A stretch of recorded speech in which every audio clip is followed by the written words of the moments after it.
ஆடி மாதம் 29ஆம் நாள் சௌமியவாரத்தில் சகல சௌபாகியங்களையும் அடைந்திட ஆதிபராசக்தி அன்னையை அழகுற விதவிதமான அலங்காரம் செய்து போற்றி பாடி வணங்கிடுவோம் வாரீர்.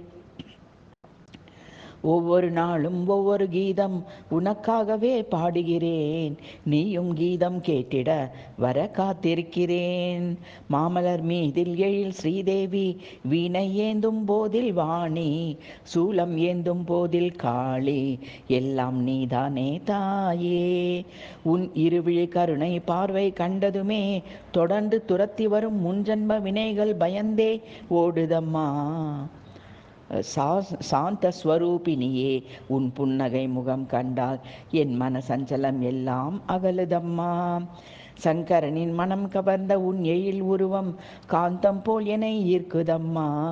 மெய் மறந்தே நிற்கிறேன், காலில் சிலம்புகள் ஒலித்திட அம்பலவாணனுடன் நீ நடனம் புரிந்திட அடியேனுக்கு காட்சி தந்திட நீயும் வருவாயம்மா. நீ தந்த இந்த வாழ்வினில் பழுதில்லை, முன்ஜன்ம வினையால் என் மனதில் பழுதுண்டு, அதையே நீக்கி அருள்வாய். அம்மா என்று உன்னை அழைத்தால் போதும் அக்கணம் வந்திடுவாய், உன் அன்புக்கோர் எல்லை ஏதம்மா ரட்சித்திடுவாய்.